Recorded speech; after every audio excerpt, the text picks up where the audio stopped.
रीट भर्ती परीक्षा में तथाकथित धांधली प्रकरण, ADG, ATS, SOG Ashok Rathore ने कहा, मास्टरमाइंड रामकृपाल मीणा और उदाराम बिश्नोई को किया था गिरफ्तार। दोनों से पूछताछ में मिली है महत्वपूर्ण जानकारी। इसी इनपुट के आधार पर एसओजी की टीमें बढ़ रही है आगे। कल अजमेर स्थित रीट कार्यालय भी गई एसओजी अधिकारियों ने board chairman doctor DP Jaroli से ली जानकारी। अब एक कड़ी को जोड़कर एसओजी जांच कर रही है। एसओजी जल्द करेगी इस प्रकरण का खुलासा। तो एसओजी जल्द ही इस पूरे प्रकरण का खुलासा करेगी। अभी इसी को लेकर के कल एसओजी के अधिकारी माध्यमिक शिक्षा बोर्ड के कार्यालय पहुंचे और वहां पर board chairman doctor DP Jaroli से भी उन्होंने जानकारी ली। अब इसी खबर पर हमारे साथ हमारे सहयोगी सत्यनारायण शर्मा हमारे साथ जुड़ चुके हैं। सत्यनारायण, देखिए, अब रीट का ये जो पूरा मसला है पेपर लीक का, उसमें जांच कहां तक पहुंची है? कब तक इस पूरे मामले का खुलासा होगा? क्योंकि लाखों अभ्यर्थियों के भविष्य का फैसला इसी से होना है।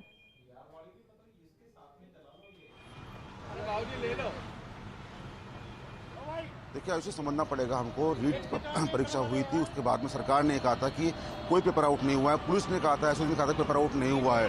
लेकिन अब एसओजी ने हरी झंडी दी है कि यहाँ पेपर आउट हुआ था और परीक्षा से महज कुछ घंटे पहले पेपर आउट हुआ था। जो मुख्य आरोपी था रामकृपाल मीणा, उसने शिक्षा संकुल से ये पेपर आउट किया था।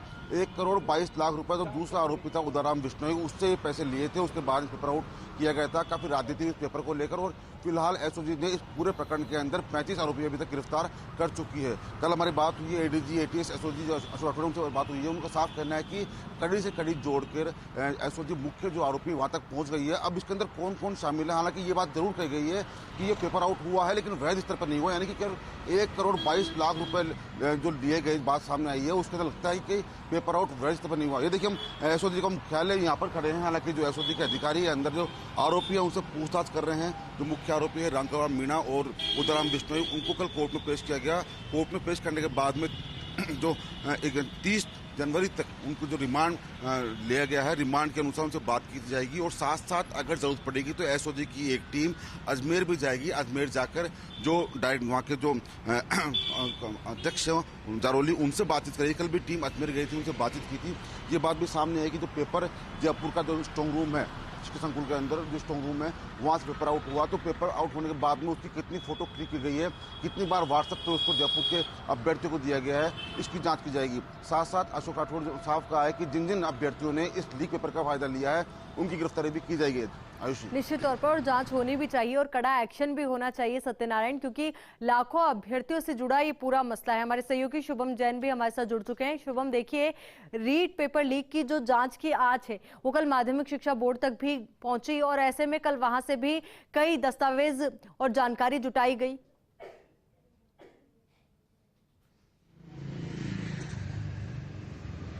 जी बिल्कुल, जो एसओजी के जो पांव थे वो राजस्थान के अंदर जो पेपर लीक हुआ था रीट का, उसको लेकर के जो जांच चल रही थी, उसके बाद अब माध्यमिक शिक्षा बोर्ड और उसकी जो ब्रांच है रीट कार्यालय, वहां पर पहुंचे थे। जो रीट के समन्वयक हैं और माध्यमिक शिक्षा बोर्ड के अध्यक्ष डॉक्टर डीपी जारोली से भी बातचीत की गई थी और जो एसओजी की जो टीम थी वो वहाँ पर पहुंची थी और उन्होंने कुछ जानकारी लेना चाहिए। जिसके बाद लगातार ही सुर्खियों में जो डीपी जारोली है उनके बयान आते रहे। उन्होंने कहा कि हम जो है पूरा सहयोग कर रहे हैं। अपनी जो एसओजी जाँच कर रही है उसके अंदर उन्होंने जो दस्तावेज मांगे हैं, जो इंक्वायरी की है, हमने उसको पूर्ण तरीके से उनको मेल कर दी है। हालांकि डीपी जारोली का अभी तक ये कहना है कि पेपर लीक नहीं हुआ था, लेकिन उनको समझना होगा कि जो एसओजी है वो अपना एक काम करती है। उन्होंने बताया कि जो पेपर जयपुर के शिक्षा संकुल है वहाँ पे।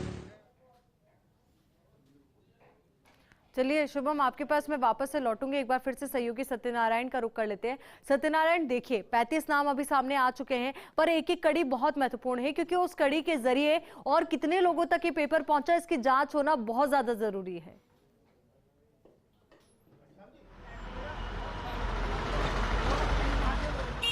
देखिए, समझने वाली बात है, पेपर लीक हुआ लीक का हालांकि शुरुआत में एसओजी कहते रहे कि रीट का पेपर आउट नहीं हुआ बल्कि धांधली हुई है, लेकिन अब जाके एसओजी ने स्पष्ट कर दिया कि हाँ पेपर लीक हुआ था और परीक्षा के कुछ समय पहले ही पेपर लीक हुआ था। 35 आदमी गिरफ्तार किए गए।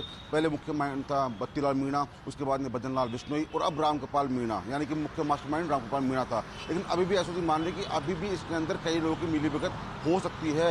कड़ी से कड़ी जोड़कर हम मुख्य आरोपी तक पहुंचेंगे और जरूर पहुंचेंगे, क्योंकि सबसे महत्वपूर्ण बात यह होती है कि स्ट्रॉन्ग रूम से जो पेपर निकाला गया उसके बाद में उसकी कितनी फोटो क्लिक की गई, कितने व्हाट्सएप ग्रुप पर वो भेजा गया और परीक्षा के पहले जो मुख्य आरोपी है रामकृपाल मीणा उसने कितने व्हाट्सएप ग्रुप बनाए थे, उन ग्रुप के अंदर कितने पेपर को सर्कुलेट करना था, वो सारी बातें पेपर के अंदर आती है। लेकिन सबसे बड़ी बात यह भी है कि एडीजी जो है अशोक राठौर, उनका साफ कहना है कि रामकृपाल मीणा एक मुख्य आरोपी मास्टरमाइंड जरूर है, लेकिन इसके पीछे साजिश किसकी है पेपर आउट करने की, उसकी जांच की जा रही है।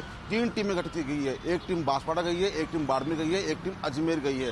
3 टीमों के अध्ययन के बाद कड़ी से कड़ी जोड़ के जो मुख्य निष्कर्ष निकलेगा वो सामने आएगा। लेकिन पेपर लीक हुआ है, हाँ ये हम भी कहते हैं कि हाँ पेपर लीक हुआ था पेपर के परीक्षा के पहले, वैध स्तर पर नहीं हुआ था, नहीं लंबे स्तर पर वो पेपर आउट नहीं हुआ था, बल्कि छोटे स्तर पर हुआ था। 1 करोड़ 22 लाख रुपए की बात, जो लेन देन की बात सामने आई थी, उसकी पुष्टि भी की जा रही है। फिलहाल रिमांड पर है दोनों आरोपी, उनसे पूछताछ की जा रही है और उनसे पूछताछ के बाद में जिन आरोपियों के नाम आएंगे उसकी भी गिरफ्तारी की जाएगी।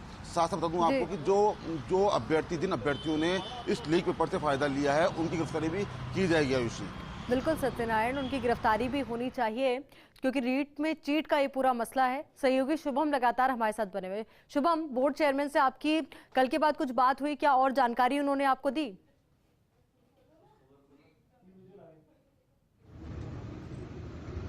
जी, बोर्ड चेयरमैन से कल के बाद कोई बात नहीं हुई, उन्होंने संपर्क साधना भी बंद कर दिया है। हालांकि बोर्ड चेयरमैन का यही कहना है कि लगातार जो एसओजी कार्रवाई कर रही थी उसके पीछे कहीं ना कहीं बोर्ड का भी समर्थन था। बोर्ड ने ही इंक्वायरी दी थी और बोर्ड ने ही कुछ तथ्य दिए थे, जिसके बाद एसओजी ने मुकदमा दर्ज करके इसमें पड़ताल शुरू की थी। लेकिन देखना ये होगा कि जो आरोपी पकड़े गए हैं उनके द्वारा और भी किन कर्मचारी या अधिकारियों के भी नाम सामने आ सकते हैं, क्योंकि जब एसओजी की टीम जब अजमेर पहुंची थी तो अजमेर बोर्ड जो रीट कार्यालय है वहां पर मौजूद अधिकारियों के होश उड़ गए थे कि एसओजी की टीम यहाँ पर भी कैसे आ गई। लेकिन जब मीडिया को इस बात की जानकारी लगी और मीडिया जब रीट कार्यालय पर पहुंची तो जो बोर्ड अध्यक्ष डीपी जारोली, उन्होंने कहा कि एसओजी 3 दिन से यहाँ पर चक्कर लगा रही है और लगातार हमसे जानकारी ले रही है और हम दे रहे हैं। उन्होंने कल भी यही कहा था कि अभी भी हमसे जो जानकारी ली गई है उसको भी हम देंगे और हम एसओजी के साथ कदम से कदम मिला के चलने के लिए तैयार हैं। हालांकि जो पेपर लीक का मामला है उसके अंदर उनका यही कहना है कि पेपर बोर्ड की तरफ से लीक नहीं हुआ है, क्योंकि उन्होंने पहले जब प्रेस वार्ता करके उन्होंने कहा था अगर बोर्ड की कोई भागीदारी या उसके अंदर पारदर्शिता में कोई कमी आएगी तो वो इस्तीफा देंगे,